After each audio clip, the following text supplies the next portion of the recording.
nan babo kabalen? Kumusta kayo po? My name is Louie and welcome to Pampanga. For today's vlog, nandito po tayo ngayon sa Lagundi, Mexico, Pampanga, and we were invited to come and check out GJ Roasted and Fried Chicken from a really humble startup, no? Nagtitinda lang sa daan, pero I've heard na they have been in the industry for more than 10 years, and now look at this upgrade. If you want to know more about the food that they serve here as well as doing business with them, samahan niyo po ako sa video na to. Let's go! Alright, so yan nga guys, dito sa GJ's, available products nila dito are roasted whole chicken, meron silang sizzling chicken, they also have crispy fried chicken bucket meals, meron din silang GJ's Chicken Inasal. And I think parang doon sila nag-start doon sa Chicken Inasal, no? And sa likod ko guys, if you notice, yan, on a daily basis yan, nagluluto sila dito. So nagkaroon po tayo ng change of plan on how we do our vlog for today. So I was challenged to do the 5-minute mukbang. Ayan guys, so within 5 minutes, uubusin ko daw yung serve nila dito sa table. Hopefully, maubos ko yun. Price daw to na 2,000 pesos. So guys, if you want a challenge then, no, make sure to follow them. Subscribe po kayo sa fan page nila. They're gonna do a random pick dun sa mga magiging challenger. Malay nyo guys, one of the top fan, mapili po kayo. Maging challenger kayo sa kanilang 5-minute mukbang challenge. Tingnan natin kung ready na yung table natin guys. Ayun guys, so challenge accepted. Magla-live tayo ngayon. Ayun, we are live na pala. Ayan. So hintayin lang natin yung mga kawerin Pampanga natin dito. Kasama natin ang mga tropa ng GJ's. Ayan, hello po. They challenged me to finish kung ano yung nasa table natin today. For 5 minutes, dapat maubos ko yun. And I'm gonna get 2,000 pesos. 2,000 pesos guys. Sana makuha natin. Sir, ayan. Introduce mo muna yung challenge natin, sir. Sige po. In 5 minutes, pag nakuha, naubos na lang dyan, meron siya 2,000 pesos dahil nakuha ni Mr. Terabytes kahapon yung 4K. Babalik tayo sa 2K ulit. Ready na daw ba ako? Are you ready? Let's get it on. Start! Yan, first time kong gagawin ito, promise. Chicken inasal mo na. Kakarog ko, tutuman. First time. Kaya pala masaguli. Kaya ko balang style. Hindi ko alam yung style ko guys. Para sa 2,000 pesos. Para sa 2,000 pesos, subusin ko. Sa totoo lang guys, akala ko madali. Akala ko madali yung mga challenge na ganito. Hindi pala.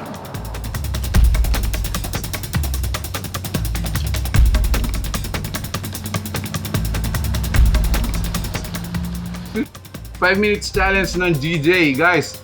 Like nyo yung page nila kung gusto nyo ganito. Challenge accepted ko. Like nyo yung page nila.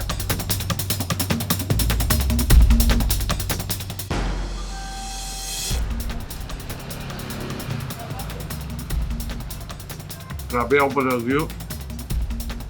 10, 9, 8, 7, 6, 5, 4, 3, 2, 1. Yan po yung Jenry Peria. Yan po yung Jed Nardo. Malabat na ako yung business sa inyo. Siguro mag 12 years. Kaya kumundalan magtinda. Ayisipan ko, yung business talaga kailangan i-upgrade.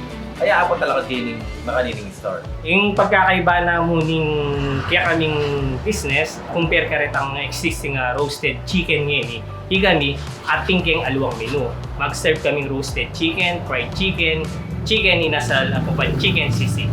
Kasalukuyan ngayon alo na kami branch. Kaining Calulut Branch, San Matias, Sto.tomas, at saka kaining Lagundi, Mexico. Detang inasal keng road, miras na rin mga 40 plus. Ating kami keng Manila, Quezon City, Bulacan, Tarlac, kapag kaining San Fernando, Pampanga. Siguro, abor yan din kasi nyaman niya. Tatak GJ's Yung lasa. Lumaban niya ka rin market ang mga ragul na. Kumbaga, big price ko pa rin na price yung dalan niya pa rin.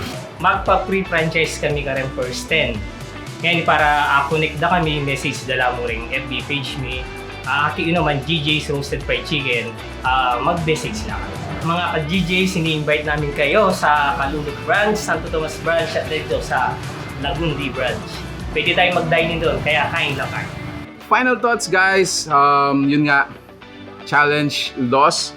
Although natalo ako guys, hindi naman ako natalo sa lasa ng pagkain. Sobrang nag-enjoy ako dito sa roasted chicken nila. Kaya natagalan ako ng konti kasi ninanamnam ko talaga. I'm really surprised na ganun kasarap to. Next is nagustuhan ko is yung kanilang fried chicken. Very good gravy. Siguro right now, before I end this video, tikman ko na yung mga inasal nila tsaka yung chicken sisig nila ng ninanamnam ko talaga. So yun guys, if you're interested to know more about this, make sure to check out the fan page. We're gonna be tagging in the description below if you're interested to do business with them, like franchising. Yun nga guys, make sure to contact them if you want to start business with them. There you have it guys. If you like this video, please give it a thumbs up. First time ever kong magkaroon ng time challenge sa pagkain, I lost. Is that a good sign? If you like this video, please give it a thumbs up, share it with your friends, and I'll see you in the next video. Peace out guys. Bye.